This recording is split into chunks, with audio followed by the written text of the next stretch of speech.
Ya inicia Zona 8, Tertulias y más. El espacio de noticias y opinión para empezar el día como Dios manda.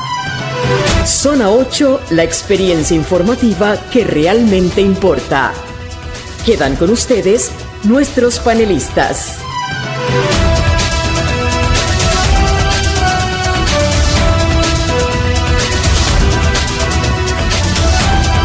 Feliz día, Panamá de mis amores. Ya estamos todos en nuestros puestos de trabajo, en nuestros puestos donde construimos Panamá, este Panamá que tanto amamos. Y recuerda, la vida comienza, dice Andreu Buenafuente allá en España, cada 5 minutos, Rubén. Cada 5 minutos la vida empieza otra vez en tu mente, en tu corazón, en tu espíritu.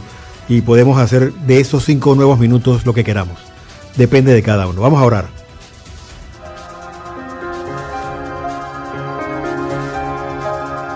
Bajo tu amparo nos acogemos, Santa Madre de Dios. No desoigas nuestras súplicas que te dirigimos en nuestras necesidades. Antes bien, líbranos de todos los peligros, Virgen gloriosa y bendita. Amén.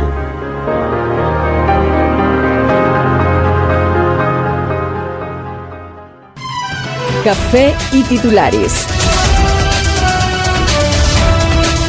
El Parlamento Europeo aprobó por 309 votos contra 201 en contra reconocer a Edmundo González como presidente de Venezuela.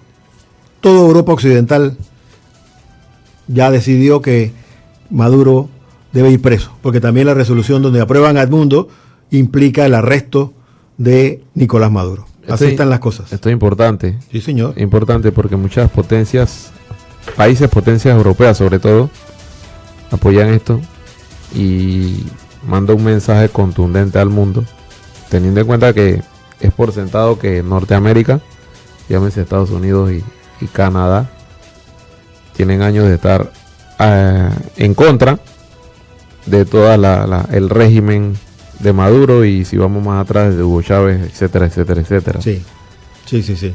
Esto es grandioso, delicado. Puede tener supuestamente, tiene todas estas implicaciones políticas y económicas para Venezuela. Peor se va a poder esto. Hablando de economía, la Reserva Federal de Estados Unidos rebajó los tipos de interés en medio punto. A Panamá, dice el ministro Chapman, esto nos conviene, pero dicen otros economistas, aquí ni fu ni fa, los banqueros panameños les suenan trompeta a esta rebaja de intereses. Va a ser interesante esto, creo que debiéramos tocar ese tema mañana con un economista. Para que me hable en español sencillo. Sí, para que nos explique, porque es un poquito ¿cómo a un complicado. Panameño le beneficia o y a otro no? Esto? Sí. Vamos a escuchar el audio de La Voz de América sobre el tema, a ver qué nos dicen ellos. Este es un avance informativo de La Voz de América. Desde Washington les saluda Alejandro Escalona. La Reserva Federal de Estados Unidos redujo este miércoles su tasa de interés clave en medio punto porcentual.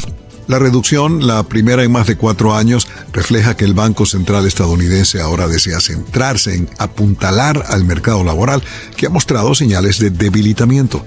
Con la decisión del Banco Central, la tasa de interés clave quedará alrededor del 4,8%, descendiendo del máximo de 2 décadas del 5,3%, donde estuvo durante 14 meses, mientras combatía la peor racha inflacionaria en 4 décadas. Funcionarios de la Fed prevén recortar su tasa de interés clave en medio punto porcentual adicional en sus últimas 2 reuniones del año previstas para noviembre y diciembre, 4 recortes en 2025 y 2 adicionales en 2026. Pastorita, ¿a ti te gusta el café? ¿Perdón? ¿Te gusta el café?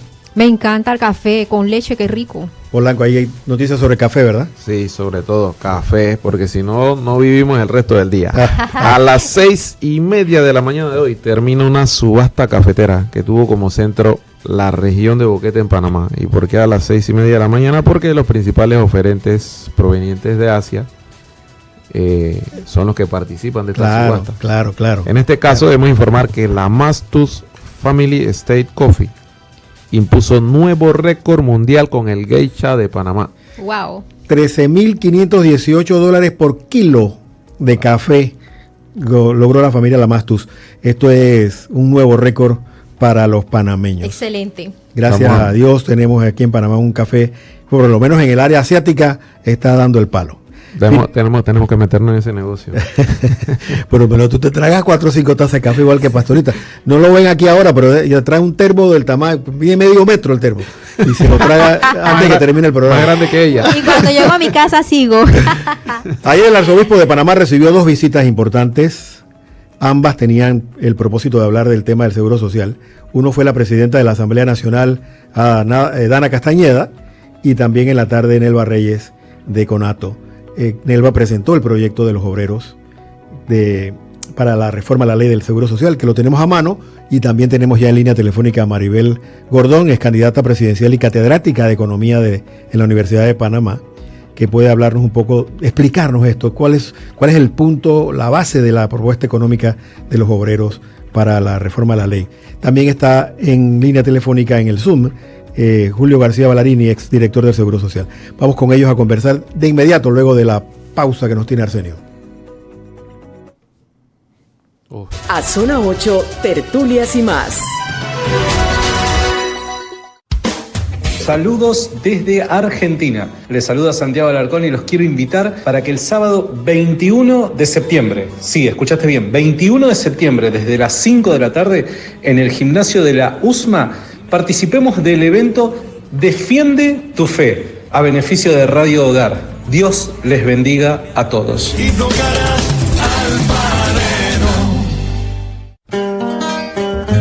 Radio Hogar te invita a sintonizar Mar Caribe, una muestra dedicada a exaltar la cultura musical de las Antillas. Mar Caribe, cada jueves a las 2 de la tarde por Radio Hogar, la decana de la buena música.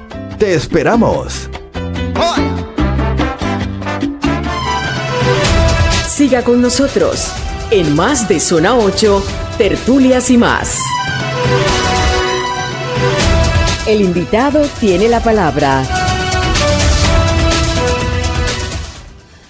Seguimos con el programa Zona 8, tertulias y más. En esta ocasión vamos a abordar el tema de la Caja de Seguro Social y ya nos acompaña el doctor Julio García Ballarini, ex director de la Caja de Seguro Social, y también la economista profesora Maribel Gordón. Vamos a comenzar con el licenciado Ballarini para que nos cuente, nos hable sobre este tema. Ayer se dio la segunda reunión de las mesas de trabajo que ha convocado el Ejecutivo. Y, entre otras cosas, prácticamente le dan fecha de cumpleaños. Les dicen hasta el 23 tienen para presentar las propuestas y hasta el 31 se van a discutir. Vencido ese término, el gobierno elaborará una sola propuesta para presentar a la Asamblea. Sus impresiones al respecto de lo que va de estas conversaciones, doctor García Ballarini. Escuchamos. Bueno, buenos días a los panelistas, profesora Gordón. Pues sí, comentaba yo hace unos días que los tiempos definidos que se han dado para discutir esto, en lo particular, a mí me parece bastante bueno, porque estos son temas que no deben estar alargándose por años, y bueno, si ya hay una voluntad política de resolverlo, pues que así sea. Y la propuesta de presentar, o sea, las diferentes propuestas que se deben presentar con la sustentación económica, también me parece a mí muy interesante, porque al final la población, o sea, cuando tú vas a hacer un cambio de este tipo, tú tienes que convencer a la población de que es lo que más le conviene. Y obviamente usted va a tener en todo el arco iris de propuestas, de un extremo a otro, las diferentes propuestas que se van a hacer. Es interesante que el sistema solidario como lo teníamos, muchos países que incursionaron en el modelo mixto, ¿verdad? La mayoría regresaron al sistema solidario porque pues se dieron cuenta que no funcionaba. Entonces yo soy de la tesis de que las propuestas que se deben dar tienen que ser muchas, varias, porque una sola no va a ser suficiente para fondear, por decirlo así, el fondo de IBM, y hay que analizarlas todas y utilizar varias propuestas, en donde el Estado de alguna manera va a tener que ser partícipe importante, como lo ha hecho en otros países como Uruguay, en donde el Estado pues da un aporte importante al fondo de IBM. Don Julio García Ballarini, exdirector del Seguro Social, una pregunta que preocupa a una gran cantidad de gremios, sobre todo los obreros. La carga de la reforma, la carga del cambio, la carga de la mejora, ¿por qué pareciera que va a recaer sobre unas grandes mayorías que no tuvieron nada que ver con la situación actual, no generaron la situación actual de la Caja del Seguro Social? Bueno, yo no le echaría, digamos, o haría responsabilidad a nadie en particular, porque este tipo de sistemas solidarios eventualmente ellos tienden a entrar en déficit. Para eso uno hace las diferentes, va reformando para poder mantener vigente. La ventaja que tenemos los panameños es que somos una población pequeña en comparación a otros países. En México seríamos una colonia, ¿verdad?, de una ciudad importante. Entonces, en el 2005, casi 20 años, se hicieron unas reformas que ya hoy pues ya llegaron a su vigencia. Yo sí entiendo el tema de sentir la carga, porque, y bueno, y eso probablemente lo explique la profesora Gordón ahora mejor. Pero, por ejemplo, si yo agarro y solamente intervengo en las paramétricas, ¿verdad?, y aumento la densidad de las cuotas, aumento la edad de jubilación, etcétera, sabiendo, por ejemplo, que más de la mitad de los cotizantes activos tienen un salario probablemente bien de $1,000 o menos. O sea, el aporte que resulte de este aumento de paramétricas pues va a ser prácticamente ínfimo en el gran volumen de lo que se necesita para poder fondear el IBM. En lo particular, yo, y lo decía hace unos días, yo no me metería con las densidades, por ejemplo, el número de cuotas, porque de hecho, con el número de cuotas que tenemos hoy, mucha gente llega a la edad de jubilación y le dicen, te faltan cuotas, y tienes que seguir trabajando un tiempo más para poder llegar a esas cuotas. Probablemente, y ya le digo, hay que poner en el tapete todas las propuestas. Probablemente haya que considerar el tema de la edad, porque sí, Panamá es uno de los países que se jubila con menor edad. No sé, 2, 3 años, no sé, o sea, yo no estoy en una mesa, no pertenezco ahora mismo a ningún gremio, pero puede considerarse, y obviamente además de muchas otras. Cuando usted hace el análisis económico de lo que aporta cada variante de estas aportaciones que se van a hacer, es ahí donde usted tiene que tomar la decisión cuál es la que más le conviene a la Caja del Seguro Social. Por eso puntualizo, de muchos de estos países, más de 15 volvieron al sistema solidario porque se dieron cuenta que el sistema mixto no llenaba las expectativas o lograba el aspecto económico que la gente necesitaba en su jubilación. Y hay un aspecto importante, o sea, no mirar esto solamente con un número frío, blanco y negro, 2 más 2 es 4, sino que tomar también el aspecto social. Nosotros, yo no sé de ustedes, pero cada vez que usted ve cerrando calles a los viejitos pidiendo que se le aumenten las jubilaciones, eso da dolor, porque uno se da cuenta que el dólar de hace 30 años no es el dólar de hoy, o sea, va devaluándose año tras año y obviamente no les alcanza para las necesidades básicas de vida que ellos necesitan, o que necesitaremos, porque todos vamos a llegar a jubilarnos, esa es una ley de vida. Sí, el licenciado Ballarini, antes de pasarle la palabra también a la licenciada Maribel Gordón, que también tiene mucho que aportar acá. Claro. Quería consultarle, a la vez de que se discute el tema de las pensiones y el programa de invalidez, vejez y muerte, hay una realidad, los servicios de salud, mejorar los servicios de salud a la par de resolver este tema de las pensiones. Usted que forma parte del sistema durante muchos años, ¿qué habría que hacer para mejorar definitivamente el servicio que presta, sobre todo la Caja de Seguro Social y bueno, también el Ministerio de Salud, que tiene una parte que ver en esto?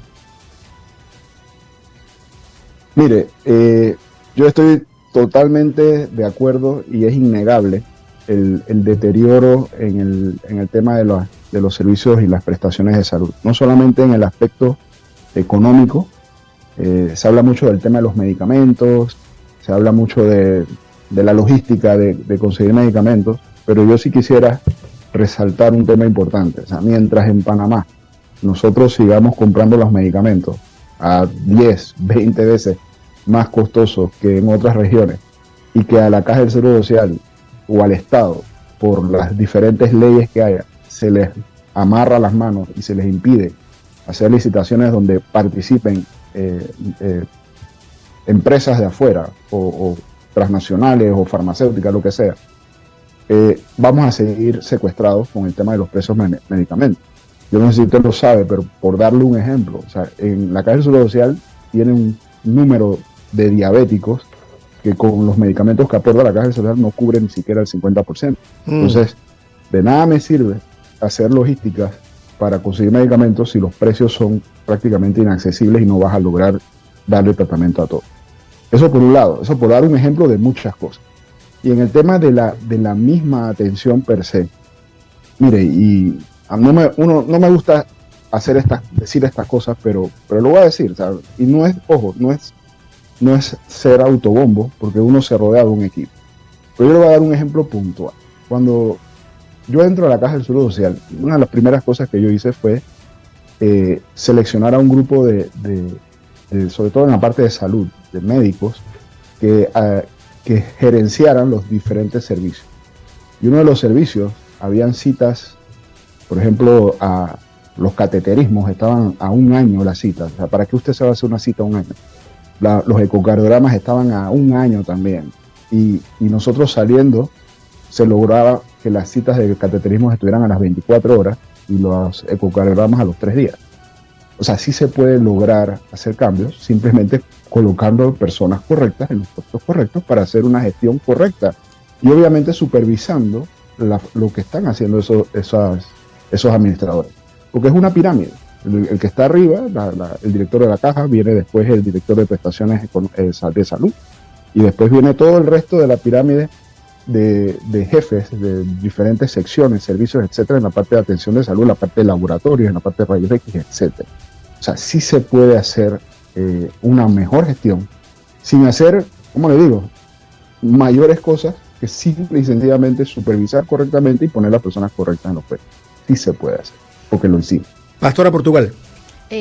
Buenos días, licenciado. Mire, usted habló sobre todo esto de mejorar el servicio, que sí se puede. Yo quisiera saber, igual que lo que dijo mi compañero Rubén, toda esa situación, si existe una hoja de ruta ya establecida dentro de todos estas modificaciones que piensan hacer, que sea tangible, un proceso de reingeniería administrativa, por decirlo así, que cambie todo este proceso, que se agilice, que se mejore, inclusive el personal que atiende, que dé una mejor atención, la recepcionista, todo esto. ¿Existe algún proceso ya listo para implementarse o escrito, por lo menos para discutirse? Yo me imagino que en la mesa porque la mesa prácticamente se ha dividido en dos pilares, ¿no? Uno que está discutiendo el tema de las pensiones y el otro que va a discutir o está discutiendo el tema de la atención de salud. Yo supongo que en esas propuestas va a presentarse lo que usted acaba de decir. Pero yo le diría que por eso le decía lo anterior, ¿no? O sea, ahora mismo, con las normas que tiene la Caja del Seguro Social, eso ya existe. Lo que sucede es que no se hace. Nunca se ha tenemos aplicado. Personal que tenemos personal que no le importa con las personas, son deshumanos. Y ojo, no estoy haciendo una acusación del 100% porque siempre vamos a encontrar funcionarios que son extraordinarios, que son los que yo siempre he dicho y mucha gente lo dice, que son los que realmente cargan y logran tener y llevar algo de atención a los pacientes. No olvidemos, la Caja del Seguro Social te está haciendo alrededor más de 40,000 atenciones diarias, ¿verdad? Y siempre van a ver las notas negativas, pero en la gran mayoría pues hay resoluciones positivas a la necesidad de lo que la persona está buscando. El tema que hay hoy es el tema de gestión de medicamentos, gestión de insumos, la gestión de recursos humanos, ¿verdad? Para que haga bien su tarea y haga sentir bien, porque al final el objeto de todo de lo que es la Caja del Seguro Social, la atención, etcétera, es el paciente. A él es al que nos debemos y a él es a quien nosotros debemos pues enfocar todo nuestro esfuerzo para que reciba la mejor atención. Doctor, una pregunta final porque sé que tiene el tiempo limitado y ya quisiéramos conocer las opiniones de la doctora Maribel Gordón con respecto a la propuesta obrera que han presentado en la presidencia. La pregunta final es, ¿cuál fue el criterio cuando usted fue director de Seguro Social para no hacer esta reforma que tenía que hacerse según se había indicado en el tiempo más rápido posible. ¿Qué privó que impidió que esta reforma se hiciera en el momento que usted fue director? Bueno, mire, y deben haber ahí reportes grabados, o sea, que lo que le voy a decir es lo que yo decía en el año 2018. O sea, los estudios que se tenían en ese momento, los cálculos que se tenían en ese momento, se hablaba de que ojo, estamos en el 2018, ¿no? Sí. Vamos a hacer ese ejercicio mental. Sí. Se hablaba de que probablemente para el año 2024 se iban a empezar a tocar las reservas de la Caja del Seguro Social si no se hacía alguna reforma. Cuando se hizo la reforma del 2005, allá en la presidencia del presidente Martín Torrijos, yo no sé si ustedes recordarán, las mismas autoridades decían en ese momento que ya se estaban tocando los fondos, ¿verdad? O sea, las reservas del IBM, y se hizo una reforma. Tomó un tiempo, ¿verdad? Fue bastante, digamos, con mucho escosor, porque hubo protestas, etcétera, y tuvo que recambiarse o reformularse la presentación, pero al final se hizo. Pero ya se estaban tocando las reservas. Entonces, en el 2018 no se estaban tocando las reservas todavía. Se calculaba que para el 2024. Ahora, ¿qué ocurrió entre el 2018 y el 2024? Ocurrió algo que nadie se lo imaginaba. Nos tomó a todos, al mundo, ¿verdad? Y ocurrió lo de la famosa pandemia, que vino a producir un estrés económico impresionante, que yo creo que todavía muchos países, incluyendo el nuestro, no se han recuperado. Tal vez estemos en un proceso o empezando a recuperarnos, pero no se han recuperado de ese golpe. Y todavía hoy, escuchaba yo hace poco, ahora, los números que se tienen son bastante, digamos, burdos, pero nos dan una idea, y escuchaba hace poco que este año incluso la Caja había tenido un positivo. No sé si eso es cierto, pero por lo menos estamos en un periodo en que se puede hacer. O sea, realmente no ha pasado mayor estrés el que si se hizo en el 2018, 19, 20. Ahora, al final, ojo, y esto es importante, esto siempre es una decisión política. Eso no es una decisión técnica. La parte técnica, nosotros damos los números, damos las recomendaciones, pero al final la parte política toma la decisión. Entiendo. Gracias, doctor. Sabemos que tiene su tiempo limitado, como habíamos dicho. Tenemos también a Maribel Gordón con nosotros. Ojalá pueda escucharla ahora que nos va a explicar este proyecto que le ha entregado la clase obrera o el grupo de los diferentes gremios de obreros a la presidencia de la República. Ayer fue entregado aquí al arzobispado de Panamá, por gracia del señor arzobispo, lo tengo en mi mano, no se dio ni cuenta. No se dio ni cuenta cuando se lo quité, para poder estudiarlo un tantillo. No fue tan fácil tampoco el estudio, porque queremos que nos explique doña Maribel el detalle, sobre todo en qué hace la diferencia entre esta propuesta y la que pueda tener el gobierno o la clase empresarial en materia económica, ¿no? ¿Qué hace la diferencia que nos garantizará una caja saludable en los próximos años? Bienvenida, doctora Maribel Gordón, expresidenta a la República de Panamá, catedrática universitaria en esta área de la economía. Cuéntenos un poco el trasfondo de este proyecto, si lo conoce, me imagino que sí, y cuál es la parte sustanciosa en materia económica y financiera. Buenos días, gracias por la invitación. Yo creo que lo primero, cuando me preguntan cuál es la diferencia económica entre la propuesta del gobierno, los empresarios y la propuesta del movimiento social, es que el movimiento social pone como eje central del quehacer de la seguridad social a los seres humanos.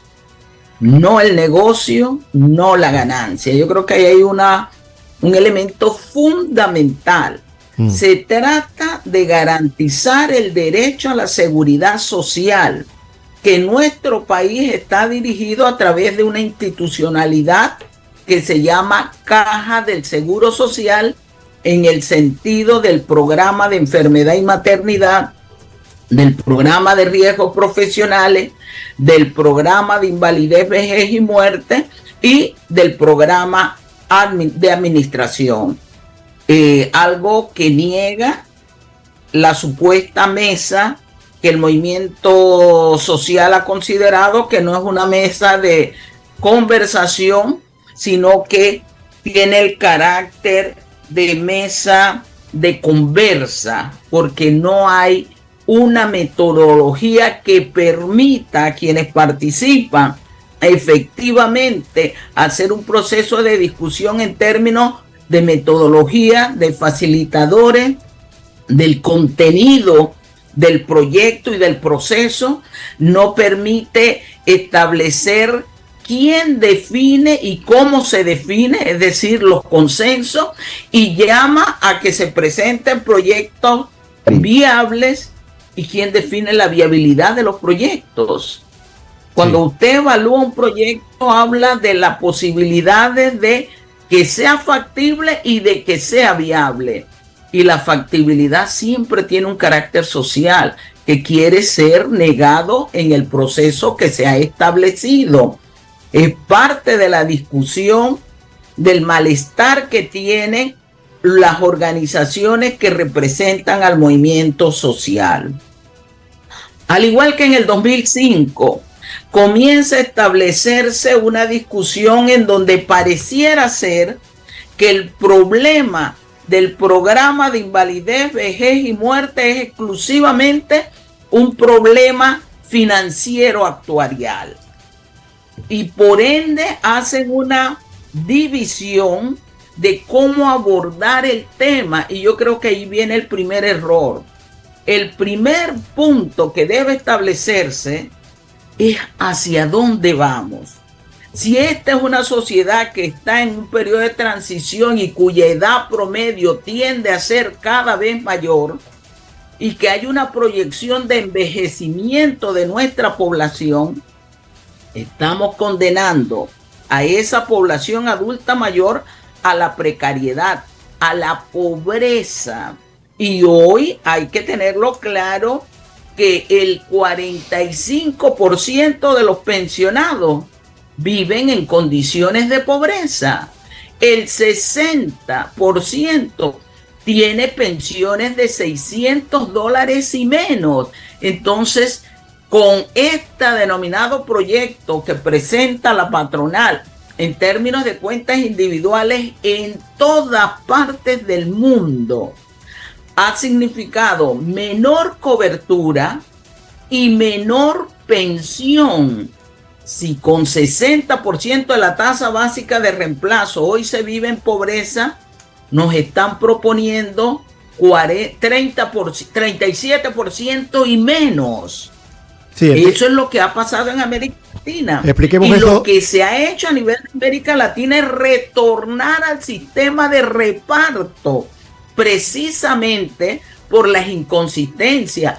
Pero además, cuando en Panamá se impuso la ley 51, nosotros en ese momento señalamos las inconsistencias técnicas de una propuesta que estaba dirigida a privatizar fondos, a hacer recaer sobre la clase trabajadora el costo de los desmanes administrativos que se ha gestado gobierno tras gobierno, administración de la Caja del Seguro Social tras administración, en donde no se pone el énfasis en la causa del problema. Sí. Y cierro aquí esta primera parte.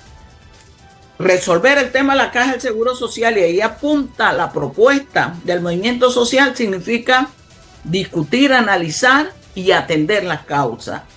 El modelo económico que rige en este país, un modelo concentrador, en pocas actividades, en pocas regiones del país y concentrado en pocas manos. Segunda causa, que es una de las causas fundamentales y que la OIT ha hecho énfasis en ese tema, es el tema del mercado laboral.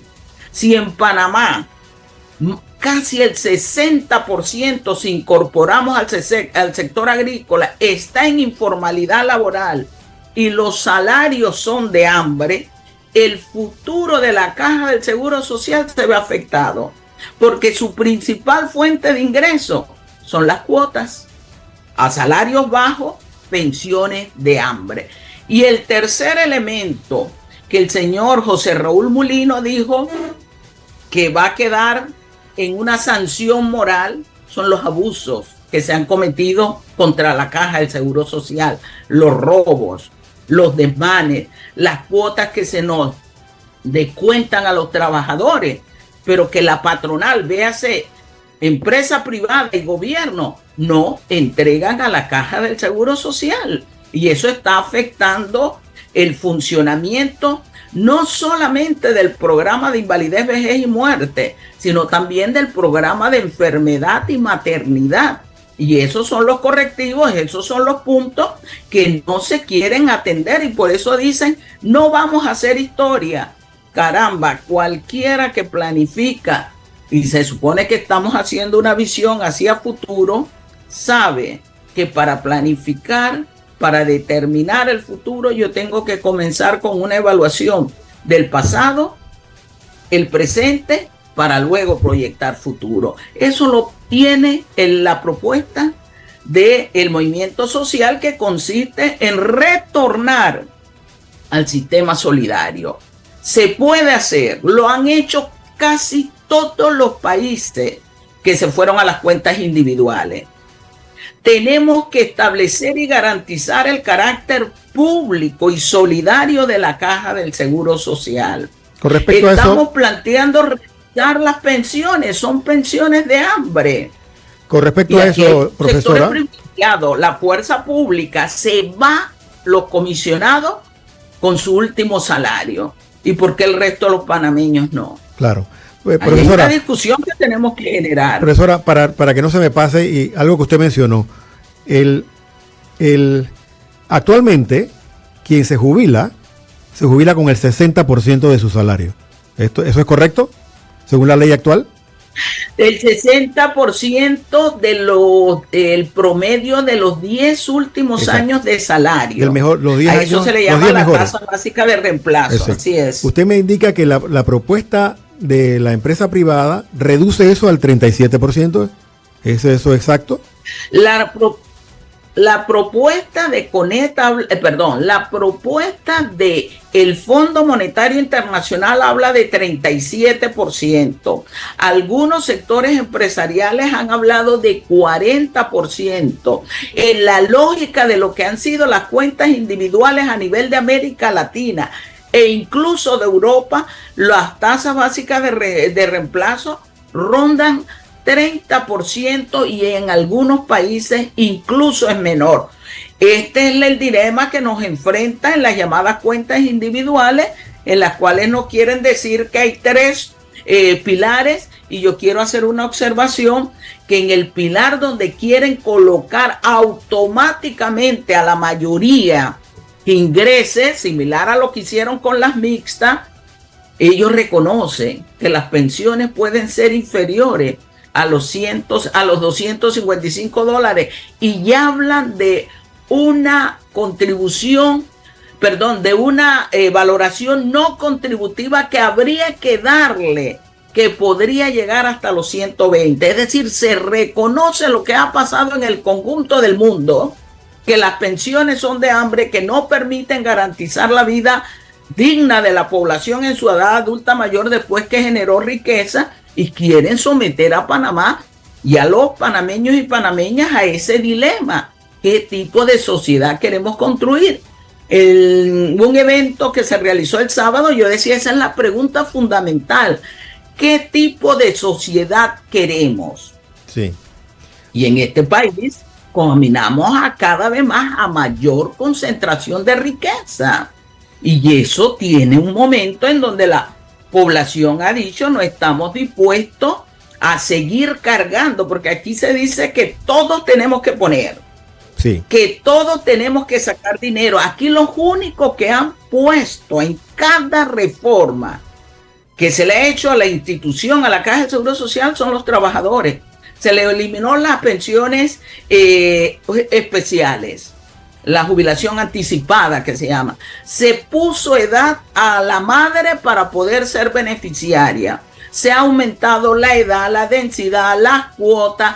Se ha planteado cada vez más años para el cálculo de los años promedios. Es decir, y las pensiones han ido disminuyendo. Profesora. Por el otro lado, el sector empresarial ha recibido fondos. Los fondos que tienen que ver con la colocación de las reservas que tienen los programas.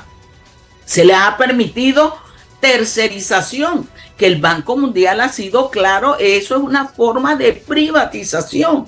Hoy el nuevo director que va a entrar, porque no es director en ejercicio todavía, ya habló de tercerizar los inventarios, ya habló de una unificación presupuestaria Minsa-Caja. Es decir, lo que hay es una estructura, cuando preguntaban las hojas de ruta, es una hoja de ruta a privatizar, hacerse de los recursos en la Caja del Seguro Social, y la OIT ha hecho una proyección de cómo estarían las reservas. Estamos hablando de miles de millones de dólares que quieren ser traspasados para la gestión desde la esfera pública, y las cuentas individuales a las que están llamando nos hacen un ejercicio que dice, usted puede optar por lo público o por lo privado. Cada administrador de fondos de pensiones, y por ejemplo pongo el caso de Colombia, cobraba 25.9% por gestionar el recurso. Sí. Es decir, una relación onerosa al trabajador, y la pensión que se recibe es de indefensión y es indeterminada en función de que pesa la relación en un momento determinado de lo que pasa en la estructura financiera a nivel mundial. Profesora, en el proyecto que tengo en mis manos, noto que se eliminan por completo tres secciones. Todo lo que tiene que ver con el sistema mixto. La sección 9, las 10, la 11, son como 18 o 20 artículos. Se elimina por completo si se compara con la ley actual 51. ¿Ustedes consideran que Así eso hay que es. desaparecerlo del régimen legal panameño? Plantean pasar a 3 pilares, el segundo pilar que va a ser el fuerte, los que están actualmente, las mujeres de 45 hasta 54, tendrían la opción de irse a la individual, el resto termina en lo mixto, y todo el que ingrese va directamente al segundo pilar, a ese que llaman contributivo obligatorio, y del cual efectivamente se está planteando que vamos a tener que recibir relaciones desde el Estado, que es lo otro importante que hay que señalar, donde se aplicó cuentas individuales, el Estado tuvo que intervenir de una manera importante para garantizar una pensión que permitiera al menos adquirir la canasta de alimentos, es decir, de dar relaciones no contributivas, lo que aquí llaman 120 a los 65. Entonces, esa es la dinámica que ha imperado en el conjunto de los países de América Latina. Ha incrementado la participación del Estado entregando esas llamadas transferencias para poder subsistir. Y eso es lo que nosotros estamos señalando, que la lógica es una lógica hacia la miseria. Así como la OIT hoy llama y habla de empleo precario, estamos hablando de pensiones menos que precarias, Sí. de indigencia. Y eso no puede ser en un país que crece, Profesora, que también ha contribuido a la riqueza, que tiene todas las capacidades y oportunidades. Y por eso nosotros hemos hecho además una lista de dónde pueden provenir los recursos, algo que el Estado no señala, y que tengo que señalar que al día de hoy tiene una deuda con la Caja del Seguro Social. Nunca entregó el fondo en el momento que debía ser, ni la cantidad, el supuesto fondo que iba a apuntalar el programa de invalidez, vejez y muerte, lo entregaba tardíamente. Todo eso afecta, y por eso es que nosotros hablamos de una crisis provocada. Profesora, aquí también se habla de agregar un capítulo al título 11, y lo voy a leer textual lo que dice aquí. En el proyecto de ley de los grupos sociales es el artículo 53, para que lo ubique. Dice, la Caja de Seguro Social podrá implementar entre los riesgos a cubrir la debida protección por la desocupación total o parcial de los trabajadores por un tiempo máximo, eso sí lo ponen, de 6 meses, así como la correspondiente asistencia en favor de quienes queden afectados por merma en sus capacidades productivas. Eso es algo así como un aporte por desempleo por 6 meses a los panameños. Bueno, desde CONUNCI, que es una de es la propuesta que nosotros planteamos, se ha hablado, y no de ahora, desde hace tiempo, y sobre todo en el marco de la pandemia hemos propuesto lo que es el seguro de desempleo, que existe en otros países y que tiene el objetivo de permitir o garantizar algún nivel de recursos a esa población que queda, y entre comillas, porque antes era así, momentáneamente desempleada, hoy queda desempleada en un periodo extenso, sí, para que pueda tener nivel de capacidad adquisitiva. Ustedes iniciaron con el tema de la tasa de interés en los Estados Unidos. Y lo decían, para fortalecer capacidades de los trabajadores. Claro, porque lo que se ha vivido y se profundizó con la pandemia es una reducción de del poder adquisitivo de los salarios. Entonces, esas son las reflexiones. El presidente dice, no me hablan ni de trabajo ni de salario.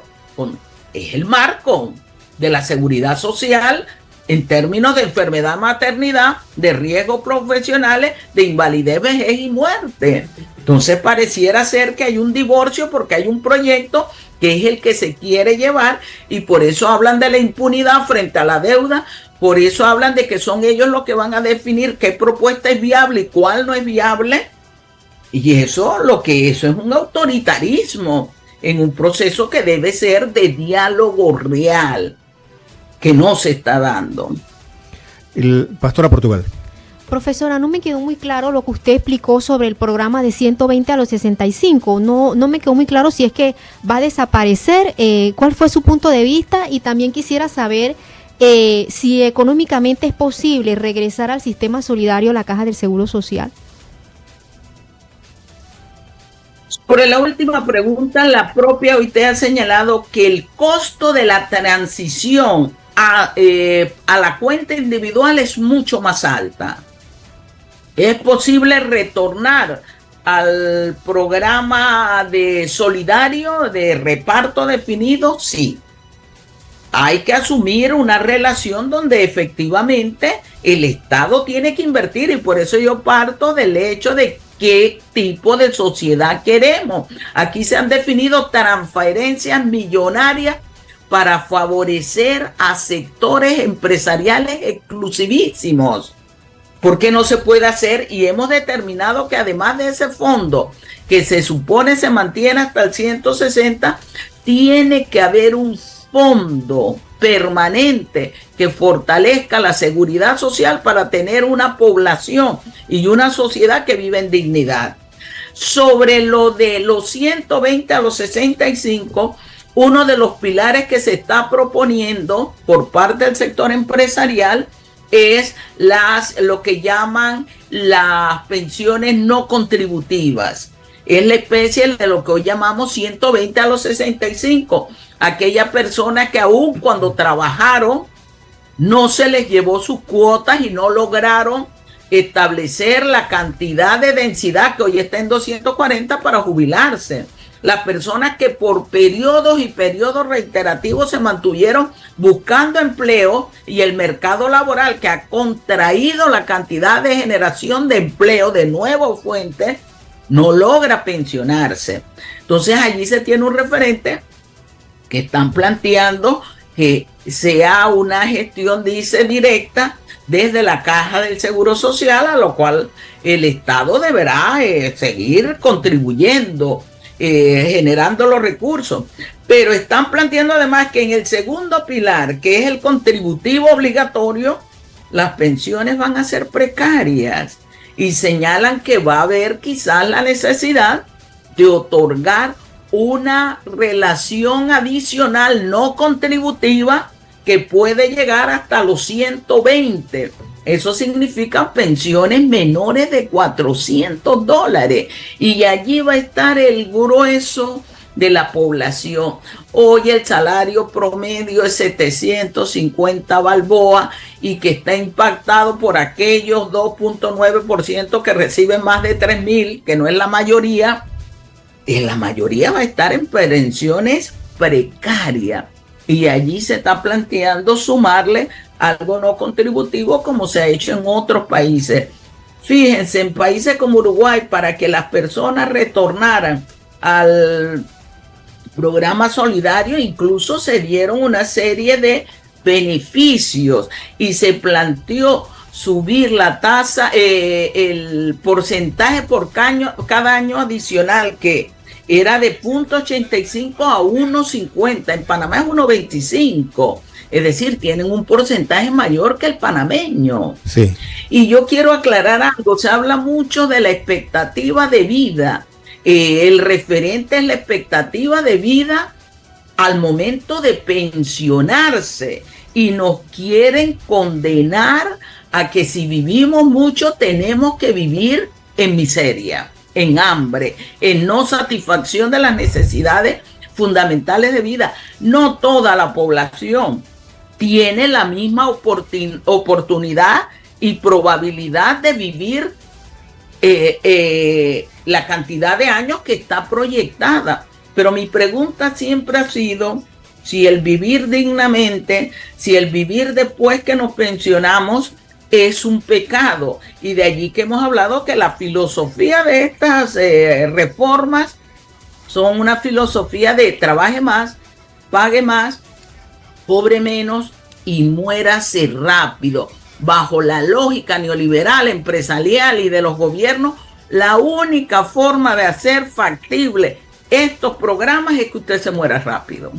Profesora, del trabajo a la tumba. Aquí ustedes en el proyecto de los grupos sociales hablan de que aquel patronal que retenga las cuotas de los obreros, no las pague al seguro, sería sancionado con una pena de 5 a 8 años.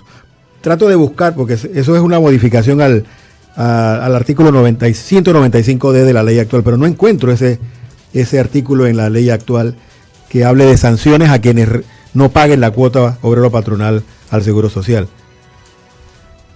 En la ley 51 se estableció como una infracción, un delito, y eso se debería corresponder entonces con las normativas. Indudablemente, quien retiene ilegalmente una cuota está cometiendo un delito y debe ser penalizado. Ese ha sido el planteamiento que hemos hecho desde el 2005, que a pesar de que algo se introdujo en la ley 51, nunca se ha cumplido. Nadie ha ido preso por eso. Y hoy cuando dicen el elemento es la sanción moral, pero por esa sanción moral en este país han muerto panameños y panameñas que no han podido tener la atención adecuada y oportuna en el momento de la enfermedad. Doctora, ¿de dónde saldrá la plata para todas las propuestas de los grupos sociales? Esto ese tipo de pago por desempleo, el aumento anual de los bonos, el aumento anual, y cada 2 años de las pensiones hay que evaluarlas y subirlas. Actualmente creo que es de 5 años, cada 5 años se revisan. Ustedes dicen que debe ser cada 2. ¿De dónde saldrá el dinero para hacer todo esto? Bueno, yo creo que el aumento de $10 cada no es aumento, claro. Ni siquiera es ajuste, ni siquiera cubre el incremento del índice de precios al consumidor. Entonces, no le llamemos como no es aumento. Okay. En otros países eso se establece como indexación salarial e indexación a las pensiones, que es un incremento automático, producto del aumento generalizado de los precios para no perder poder adquisitivo. Uh-huh. ¿De dónde saldrán los recursos? Hay varias fuentes. Nosotros hemos planteado, y lo estoy planteando desde la propuesta de CONUSI, hemos planteado fondos concretos de dónde debe provenir el financiamiento, esa propuesta adicional, ese fondo permanente del excedente canalero. Y ahí lo hemos propuesto. Hemos planteado que se haga efectivo lo de la fibra óptica que está en la ley 51 y a ningún gobierno después de eso le ha dado ni ha tenido el interés de hacerlo efectivo. Hemos planteado un impuesto a las ganancias por encima de un monto. Eso existe en otros países. Hemos señalado como base de esta valoración la contribución también a partir de lo que son las empresas que se colocan en nuestros países. Estamos planteando que una de las fuentes de financiamiento también tiene que ser el incrementar las posibilidades de la gestión productiva en nuestro país, que genera empleo y genera salario y por ende cuota. Es decir, tenemos más de 10 fuentes de financiamiento que pueden ser y que deben ser colocadas al servicio de la sociedad. Y esto los gobiernos pasan la mirada por otro lado para no entrar en algo que se debería establecer como criterio fundamental para IBM. Y en el caso de enfermedad y maternidad hay que acabar con lo que aquí ha sido denunciado, las mafias farmacéuticas, los privilegios que se le dan en las compras a lo que son los laboratorios, clínicas, hospitales privados. Tenemos que ordenar. El problema no es solo de gestión como se quiere ver, pero la gestión es uno de los elementos que tenemos que corregir, que tenemos que señalar, y por eso tenemos que decirlo con nombre propio. Nos preocupó, y así lo hicimos saber, cuando es nombrado en la forma como fue nombrada, polémica, el nuevo director de la Caja del Seguro Social, responsable del 2005, como él mismo lo ha hecho saber en términos de lo que fue el planteamiento técnico, un planteamiento técnico que hoy dice la OIT fue un error en la forma en que se estableció y proviene de los sectores de las aseguradoras. Es decir, y ha dicho, soy un enamorado de las paramétricas, que no la han excluido, aumentarnos la edad de jubilación a 65 y de ahí paulatinamente hasta los 70, llevar la densidad de 240 a 300 cuotas según el FMI y según los empresarios. Hay sectores empresariales que han planteado 360 en un mercado inestable, informal y de bajo salario. Ese es un requisito, decía el doctor Ballarini, y ahí no coincidimos, todos nos vamos a pensionar. La probabilidad con este tipo de paramétricas es que hay una gran parte de la población que no va a tener la oportunidad de pensionarse, y eso es peligroso. Antes de la pregunta quieren aumentar. Sí, antes de la pregunta de Pastora Portugal, que podría ser la pregunta final si Polanco no tiene una, déjeme aclarar algo. El proyecto que tengo en mi mano, que fue entregado aquí al Arzobispado de Panamá por CONATO, ¿es distinto, es otro al de CONUSI? ¿Son dos proyectos de la clase social? Hay varios proyectos del movimiento social. Coincidimos en algunos elementos, estamos trabajando en su unificación. El de CONUSI se llama el rompecabezas de la seguridad social. Ahí está la propuesta de manera integral para el programa de administración, para el programa de riesgos profesionales, para el programa de enfermedad y maternidad y para el programa de invalidez, vejez y muerte con sus fuentes de financiamiento. Coincidimos en los temas centrales y hemos estado en un proceso de coordinación con el movimiento social para unificarlo en una sola propuesta que dé pie a salvar la caja del Seguro Social de manera real y a favor de la sociedad panameña, de los trabajadores, y no a favor de un grupo minúsculo que pretende su privatización. Esta unificación será para presentarla el lunes, profesora, ¿no? Presente. Y es en lo que se está trabajando desde el movimiento social, que se ha estado reuniendo toda la semana. ¿Se va a presentar el lunes esta unificación, este proyecto unificado? Estamos trabajando en ello, se van a presentar los proyectos, pero indudablemente hay coincidencias en algunos puntos medulares. Uno, defender la Caja del Seguro Social. Eso significa que la Caja del Seguro Social es una institución de seguridad social, es una institución que se rige por el principio de solidaridad, una institución autónoma que hoy esa autonomía está siendo irrespetada por el gobierno, y eso hay que decirlo claro y alto. Coincidimos en que no es posible que la carga esté en la clase trabajadora, y por ende hemos rechazado las cuentas individuales y las paramétricas. Estamos unificando algunos elementos y criterios en términos de cómo financiarlo, financiar el proceso, ampliar estos planteamientos que tenemos uno y otro sector. Entonces, es el escenario que hoy brinda la caja, el tema de la seguridad social y de la caja del seguro social en nuestro país. Dos preguntas finales. Tú no tienes, Polanco. ¿Sí? Adelante, pastora. Profesora, quisiera saber, en cuanto a las personas que trabajan de manera informal, dentro de las propuestas que ustedes elaboraron o van a seguir elaborando, ¿hay alguna que les permita a ellos aportar sus cuotas, al que les facilite aportar sus cuotas, mejor dicho? Fíjate, hay un 17% de los informales que está en el sector formal. Eso no tiene razón de ser. Ahí planteamos que hay que formalizar e indudablemente hay que incorporar al sector informal a la seguridad social. Y una de las propuestas que hemos dicho puede ser es que hasta tanto no se logre su formalización permanente, el Estado debe aportar la parte patronal para que ellos puedan tener acceso al seguro. Hoy, ¿cuánto es la población informal? Estamos diciendo casi el 60% de cada 100 personas en edad y capacidad para trabajar, 60 están fuera de la formalidad. ¿Qué clase de sociedad estamos teniendo? Sí. Y aquí se habla mucho, pero el sector no se está como economía en esta lógica neoliberal generando nuevos puestos de trabajo. Rubén Polanco. Entonces, por eso si queremos ver el tema del seguro, tenemos que verlo en su integralidad.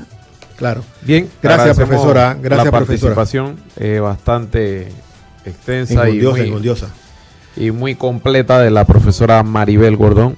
Ella es economista, miembro del gremio obrero, del sindicato de los obrero, movimientos sociales. De los movimientos Puede sociales. que haya cantidad de personas que no comulguen con la manera de pensar de la profesora y de estos grupos, pero están allí, tienen algo que aportar, tienen algo que decir y hay que escuchar. Creo que si tú te cierras y no escuchas, igual le decimos a la clase de social, si los movimientos sociales no escuchan y se cierran a los demás, no vamos a llegar a ningún lado. Tenemos que sentarnos, cambiar figuritas y llegar a un consenso. Además, lo importante aquí es el consenso. Este tema ellos, tanto la profesora Gordón como los gremios de trabajadores vienen conversándolo desde hace muchos años. Están bien documentados. Que tienen conocimiento de lo que hablan. Se nos está acabando el programa, tenemos todavía una pausa pequeñita y regresamos de inmediato para Escena Matutina. Gracias, Arsenio, por la atención, profesora.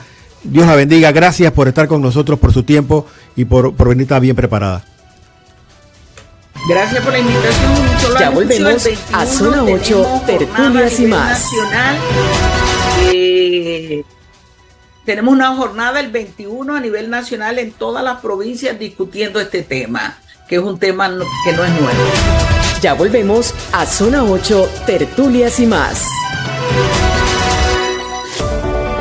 Si tienes algún anuncio que comunicar, producto o servicio que deseas ofrecer, anúnciate con nosotros en Radio Hogar.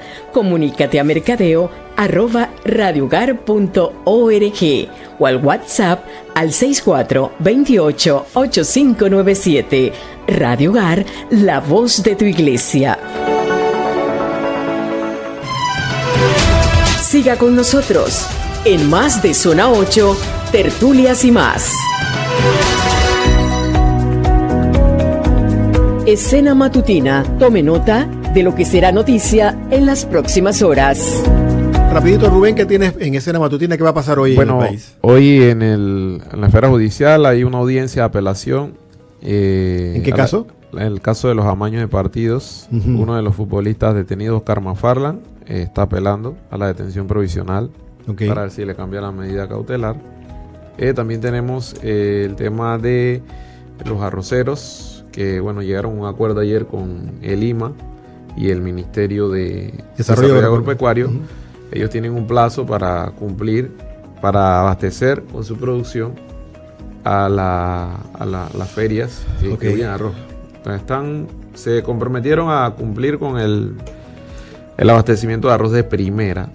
Para las ferias. Para las ferias. Me explicaba Pastora que no es para los supers, no se va a encontrar en las tiendas normales. Ferias, porque es para que el consumidor reciba a un precio barato un producto de calidad. Ok. Sigue el curso bíblico aquí en el Arzobispado de Panamá con el padre Hernán Cardona. Vamos a transmitirlo ahora enseguida en Ríos de Agua Viva, esta jornada matutina, y la de vespertina se está grabando para beneficio de todos los oyentes de Radio Hogar. Santiago Alarcón ya llegó anoche.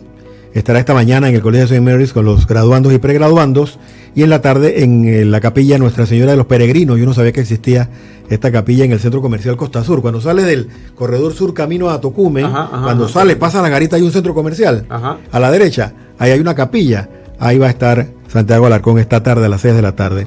Y por supuesto al mediodía Radio Hogar informa con todo lo que querramos saber de lo que ha ocurrido en Panamá y el mundo en este noticiero a mediodía con Celia Douglas, Patricia Ocando, Iraida Dixon y Sujei Fernández. Eduardo Espinosa también en los deportes. Gracias a todos.